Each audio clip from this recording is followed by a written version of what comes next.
Welcome to the Real Estate Syndication Show. Whether you are a seasoned investor or building a new real estate business, this is the show for you. Whitney Sewell talks to top experts in the business. Our goal is to help you master real estate syndication. And now your host, Whitney Sewell. This is your daily real estate syndication show. I'm your host, Whitney Sewell. Today, our guest is Johnny Wolff. Johnny's the CEO and founder of Homeroom Co-Living.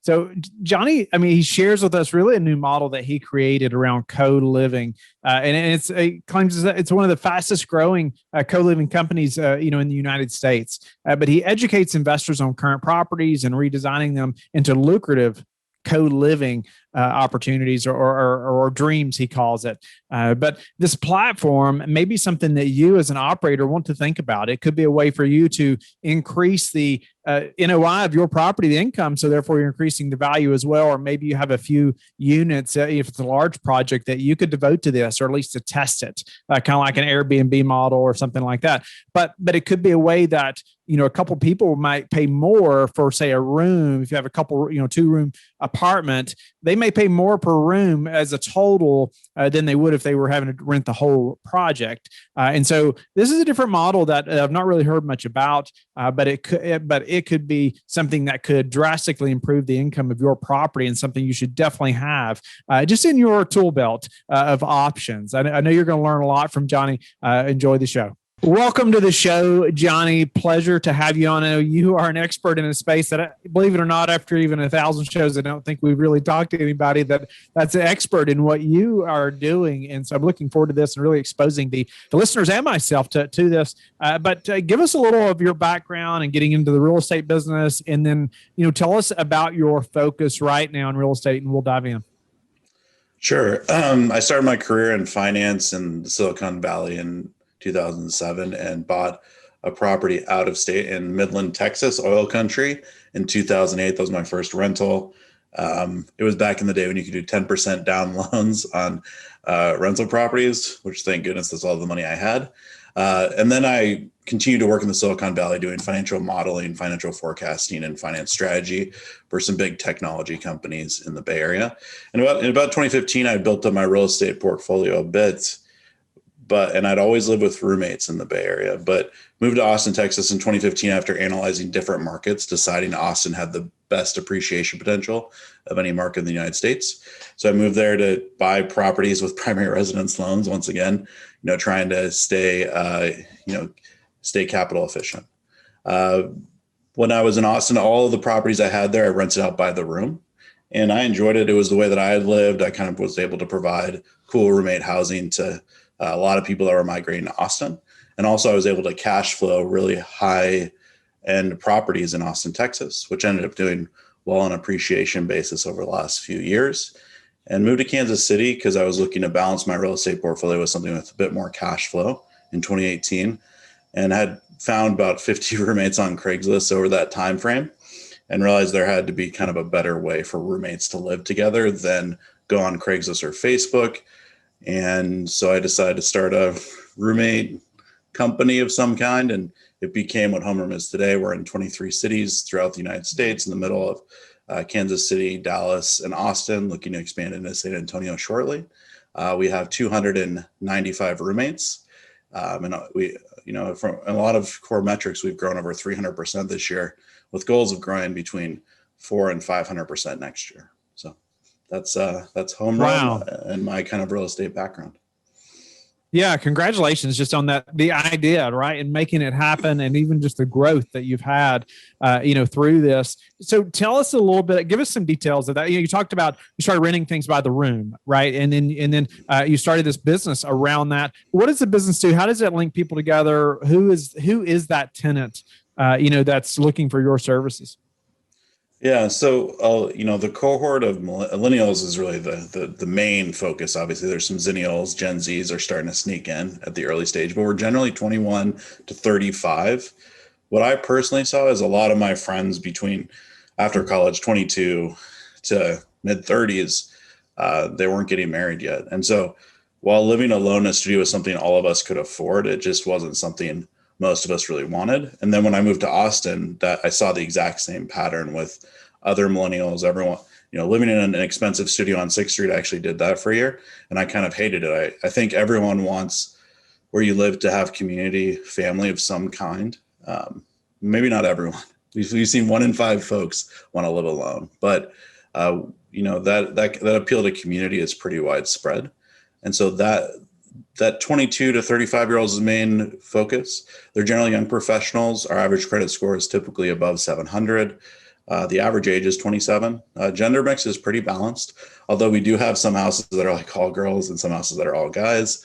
But the average stay ends up being a bit over a year. So we do see that the millennial renter like to have more flexibility, and we actually allow you to transfer from property to property at homeroom.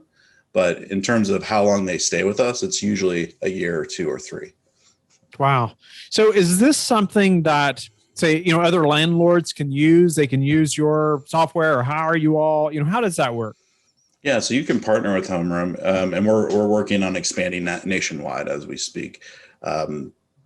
The way to do that would be twofold. One is if you're open to working in a market that we're in, you can either buy a property with us, or we can teach you how to do it yourself, right? So sort of like setting up an Airbnb, you have a property, it's in the right area, or it has the right size, matches the specifications we recommend for co-living, and you can add it to our platform.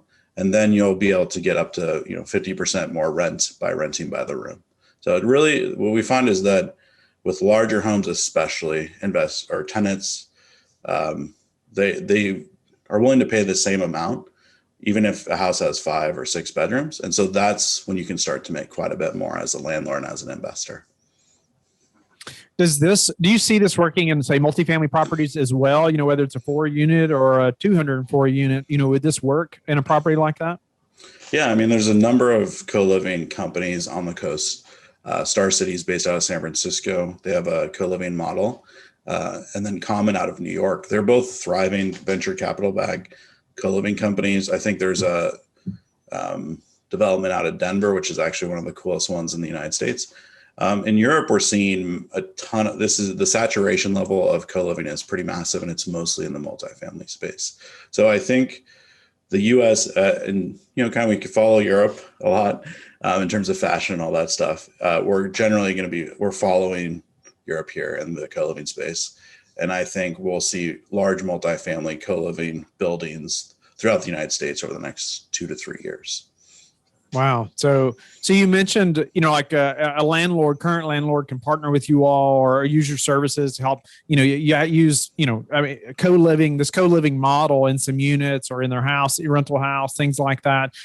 You mentioned like getting 50% more per rent too. Is that because of the flexibility too that the tenants have? Like they can go to other properties, or can you explain that a little bit? I can imagine like somebody listening right now that's in the real estate business, they're thinking, well, wait a minute, if somebody can just move anytime, how do I count on rent? What kind of lease do we have? What happens when this person moves out? Does my rent go down? How does some of that work? Yeah. So we, there's a few pieces that kind of drive up the rent revenue in a co-living property. One is you're increasing rent by this per square foot, and that's generally by subdividing into more rooms. So we'll typically add a bedroom or 2 into like an extra space. It'll have to elegantly fit into the property. Let's say there's like a den or some unused space. So that'll add rent by itself. But sometimes properties without any changes with 5 or 6 bedrooms will actually make substantially more through co-living. So we have an example property that was renting, I think, for $1,700 in Kansas City. And then when we got it up to 6 bedrooms, and it ended up renting out for $2,500 total. So just that kind of increase. What we find is that the demand for roommate housing is so high that if someone transfers, they're required to give a notice, and we can backfill that room. And a turn on a bedroom is only a day. So we can actually have someone in there 2 days later. So that sort of creates a backstop for investors. And obviously our occupancy has to be very high to kind of sustain that ecosystem. And typically it's in the upper 90s. So. Nice. Well, how much say does that tenant have about who's moving in with them? That's a good question. And we're looking into that more as we speak. One of the challenges, we actually have always had a very high touch, high involvement model with our tenant base. we do a video interview with every tenant, kind of like this Zoom call right now. We do a background credit check, eviction history, just like standard property manager. And then we set up a video call with the current roommates. And the roommates and the current roommates and the new roommate all get to say, no, that's not a good fit. It usually has to be based on like something like, I don't feel safe with them. I feel uncomfortable, things like that. It can't be like they didn't like the sports I like or something like that. It has to be something more substantial. We're looking at that and trying to see if that slows things down too much. So that may be something we change over time and switch to more of a text-based approval method. But we do think it's important to have the current tenants have the ability to weigh in. You don't really want people just like thrown into your house. So. Yeah, I mean, personally, I would be very picky about who's moving in with me, right? That I can see that, I'm going to have a lot of questions, right? I would hope that I would have some say in that. So it's neat that you all are looking into that. I can just completely understand why somebody would want to know. Well, sure. What about, just through the pandemic, through this last year, all that, how has this type of model fared, through all that? Yeah, so there's been it's definitely been interesting and scary, especially at the beginning. One of the advantages that co-living has is that with the average age of being 27 and the way the pandemic shaped up, it was not something that was a life-threatening thing in most cases. We did have a couple cases at homeroom of it, three different cases. Only one time did it pass to another roommate. We had a process in place where we kind of quarantined the person. Generally, it wasn't as after the first couple months where everyone was, I think, regardless of where you were pretty terrified, everyone calmed down and we actually were able to continue our remote leasing. We had, a medical doctor giving us advice about how to make it work. But it was okay. We still kept our occupancy above 90%. There was some companies that were a bit more extended that they were trying to grow way faster than we were at the time. And so they got hit pretty hard. We were at 97% occupancy and we just kind of held. No one really moved for the first 3 months of the pandemic, in or out. So it's where you work, you kind of froze in time for 3 months. So if you had like 10% new units, it would be a tough time for anyone in co-living. Yeah, no, that's, I appreciate just the clarity on, over the past year. No doubt in the very beginning, it's scary for everyone. Just so, such unexpected, right, times. And sure. Nobody knew what was, the next 6 months to a year held. And so, I guess moving forward a little bit, I know through this model, it pushed you all to create the tech, right, to move to like fully remote leasing. And so that it's just a neat model, to be able to be fully remote leasing, not to have to be in person. And could you just elaborate on that a little bit and what all that entails? We've heard other people talk about this a little bit, but not in depth. And I think, that's just kind of the wave of the future. I think, it's going to be so much remotely and so much, no contact with this individual. However, you still got to vet them. You still have to know quite a bit about this person, right? Especially if you're, the co-living model. So how have you all created the tech? What tech are you using to be able to be fully remote when leasing? Yeah. So, we started the company, in 2018, we did the standard leasing model. We did in-person tours, showings, all that. And we quickly realized that one of the challenges with us is we had many locations. We had leasing agents running all over the place. It just didn't make sense. So we transitioned in early 2019 to doing either video or Matterport tours of the property. And then we did a virtual call with the tenant.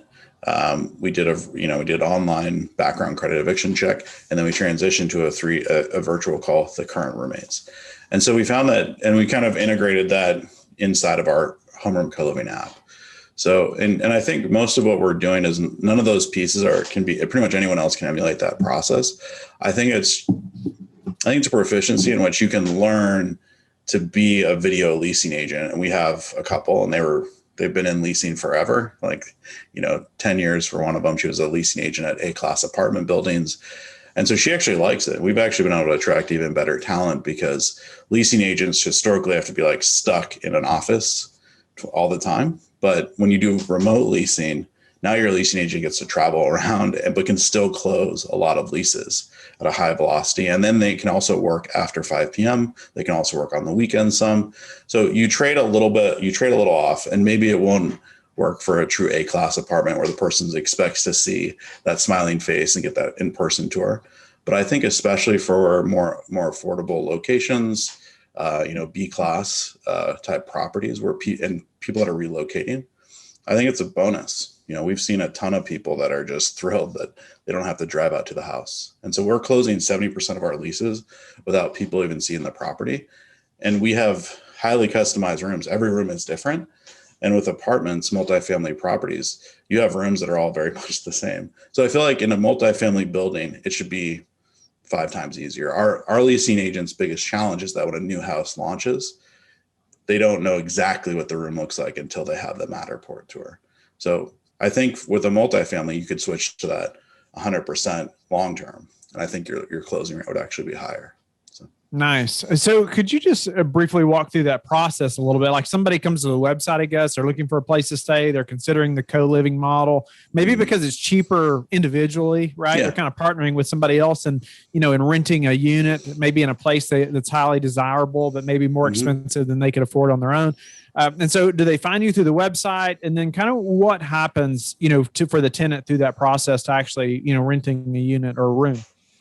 Yeah. So, and that's a good point. So the main reason, just kind of to focus on the one thing you said, why folks choose co-living. One is affordability. It's 30% cheaper than a studio. And so this can translate we use single family homes at homeroom, but this could be the same reason for someone that's co-living in a multifamily apartment. If you have if you do co-living, maybe a 4-unit or something like that, or a 4-bedroom within a multifamily space. The other piece is that it's very convenient. We typically furnish the common areas and provide kitchen essentials. So if someone's moving from out of state, you don't have to bring all your stuff. You can also kind of watch TV on the first day you move in without unpacking all that stuff. So those are the main pieces: affordability and simplicity. And then, as we talked about a little earlier, the community aspect is very cool. Moving into a new city and being able to go out to drinks with your new roommates is, I think, priceless. In terms of the specifics of how the exact process works, we actually have them come through our website. They engage. We actually do all of our screening via text message. So we use a text message based platform in which we have lead tracking for texts. And we will occasionally jump on the call if they request it. We'll vet them through our pre-screening questions, kind of credit, background, eviction history, also share a little bit more about what homeroom is. We have a quick video that we'll ask them to watch. And then we have them set up a time to talk to one of our leasing agents and they can self-schedule that. On the call, they'll be able to do a 3D virtual tour of the property with the agent, who will screen share that virtual tour, and then they'll get sent that information after the call so they can look around the property themselves. And then from there, they do the application. And then after that, they would do the video call with the roommates. And so that part, a lot of the front end screening is done by our team in Venezuela. And a lot of the application, credit check, and scheduling of the roommate call is done by our team in the Philippines. So we have a lot of overseas help that kind of gets the logistics handled as well, helping the technology. No, that's awesome. We also use lots of people in virtual assistants, and they're so skilled and some so loyal. I highly recommend that also. But it's just neat to hear the process. It sounds like there are still, numerous points of contact, right? Where you're actually, your leasing agent seeing this person, talking to them in person. You're learning a lot. They're learning a lot about that person, just through those conversations and whatnot. But they're not having to go meet at that property, right? That saves your agent so much time, like you said, just going all over the place. So much time wasted, right? Windshield time, just between properties, going all over the place. So it makes so much sense. Why not do it virtually, kind of like we're doing almost everything now, right? Sure. And so, Johnny, what's your opinion? I guess is now still a good time to invest in real estate? Any predictions that you have, say, over the next 6 to 12 months? What are your thoughts about just the real estate market right now? Yeah, I think that is such a big question. I think we're focused on the single family space, so I'd say that's where I have the most educated thoughts. So I'll stick to that. We've seen some of the most aggressive price increases on the single family space ever. I own, like I mentioned, I have some properties in Austin, and I looked down at my phone one day and it said the price of the property had increased 19% in 30 days. And I thought it was I thought there was something wrong with Zillow. So, and it was also like a little alarming because you're like, this feels very uneasy. Like this is not how real estate should behave. It's a 3% a year kind of thing. Maybe in Austin, a 5% a year. But when we've dug into it because we talk to investors every day. Is it a good time? And that question comes up a lot. Well, a few of the key things that we've seen is that we've been under building real estate for about a decade. And so the amount of properties that are, we've under building single family homes for a decade. So the amount of properties that are available to folks to buy continue to decrease. We've also seen a big entrance into the space of big institutional groups that have been buying up properties and creating portfolios. So they're basically squeezing and then we've seen an increase in investor activity. So it's the demand for folks to buy their own homes continues to get squeezed. And that demand is starting to rise as millennials get to the age where they're like transitioning from co-living into their family life stage. So what I think we'll see is a pretty aggressive decrease in property appreciation. I don't know when that will be, but it can't be very far into the future. I think it'll be the next 6 months, definitely the next 3 months, probably. I do think that I don't think we'll see a price dip. We'll just see a appreciation. It'll level out to kind of what we've seen historically. We're seeing, inflation is something that we have upped our forecast internally from about 2% to over 3%. So that's an interesting piece to the puzzle as well. And how that'll affect multifamily is that rents will go up. So then your NOI will go up, and then your value, your multifamily properties will go up. So that's sort of, those are kind of, I was a little all over there, but no, it's good. Yeah. I appreciate the level of detail that you provided there, just our depth, numerous aspects there that you're taking into consideration, as you're thinking about the next 3 to 6 months. Definitely some things all of us should be thinking about. We know you don't have the crystal ball, but we expect you to still have the answers, So I'm just kidding. Grateful for that. Johnny, sure. What about some daily habits that you are disciplined about that have helped you achieve success? Yeah. So daily habits and my girlfriend helps me with this is waking up in the morning. I do kind of a morning routine, coffee, workout, go outside. I find because it's a startup environment, we work very hard. And so if I don't force myself to do those things first thing, then I don't do them. So that's very helpful. I think working with some strategic advisors in core areas of the business that I'm in have been super valuable. And I generally try to give parts of the business or money to those people because over time, you may not, every time you talk to a strategic advisor, you may not get something great. But if 1 in 4 times they give you something you never would have stumbled into or it would have taken you a year to get to, it's a massive leverage point. So those are things that have really, I think, catapulted us. I can see huge moments where an advisor has said, hey, let's do X. We try it. We go from, this actually happened to us 6 weeks ago. We started to do Facebook marketing with a new growth advisor we have. We started to have 40 meetings with investors per week.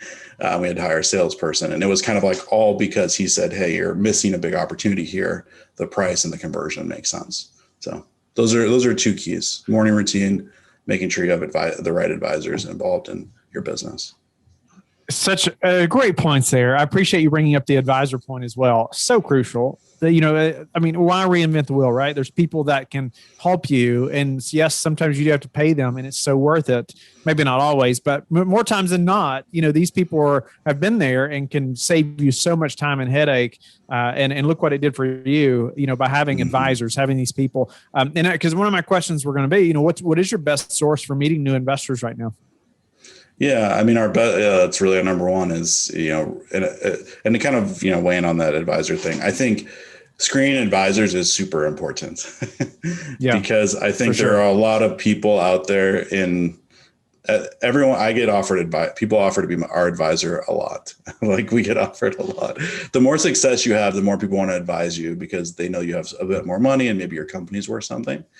I find that the folks that are offering to you a lot are not always the ones that you necessarily want to go to. You want to go, the ones that are too busy maybe to offer, maybe the ones you want. So I think that's something to keep in mind, especially if someone's going to say, I want 2% of your company, or I want a very large amount of money. So just screen those advisors. But if it's one of the most high leverage points, if you screen and you get great, it's invaluable. And then in terms of the way we're getting investors, our Facebook marketing campaign is huge for us right now. We spend, I think, $5,000 and we get 10 meetings a day. People just self-schedule. So that's working really well for us. I think for the long time I was against paid marketing. I was all about guerrilla marketing. I was all about the cheap and free stuff. And it took that advisor to sort of say, hey, let's invest in this. The reason people spend here is because it works. Nice. No, that's incredible. I appreciate you sharing that. Just even your mindset shift, from, not wanting to do paid to now, it's like, wow, it's really working. And you tried it, right? So if you had to pick one thing, though, the number one thing that's contributed to your success, what would that be? I think grit. I think,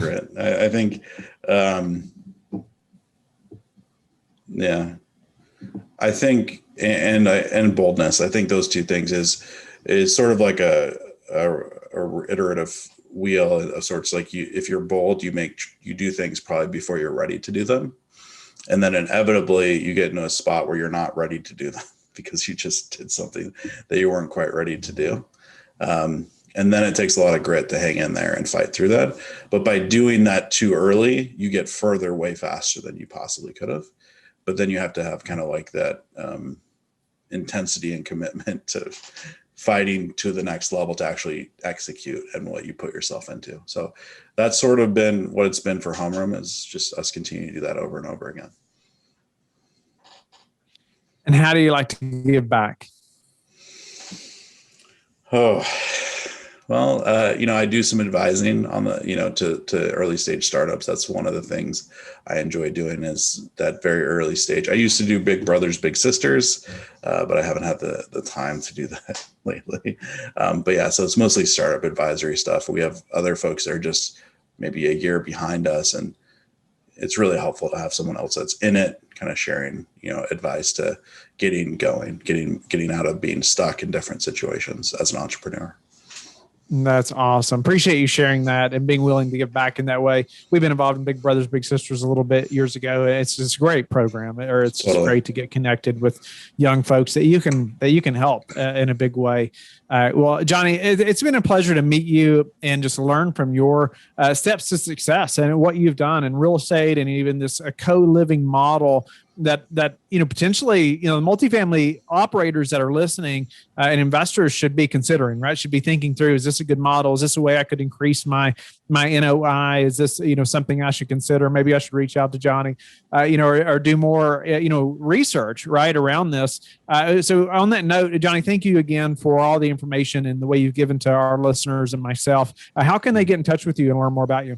Yeah, you can reach me at livehomeroom.com, or that's our website. Sorry, you can reach me at johnny@livehomeroom.com. You can email me anytime. I think, living as a service, flexibility, kind of movement, and co-living is really our specialty, and stuff that we love to talk about with folks that are exploring it too. So if you reach out to me and have questions, if you're going to try that or any other kind of roommate housing, very happy to kind of share thoughts or weigh in. So. Thank you for listening to the Real Estate Syndication Show, brought to you by LifeBridge Capital. LifeBridge Capital works with investors nationwide to invest in real estate, while also donating 50% of its profits to assist parents who are committing to adoption. LifeBridge Capital, making a difference, one investor and one child at a time. Connect online at www.lifebridgecapital.com for free material and videos to further your success.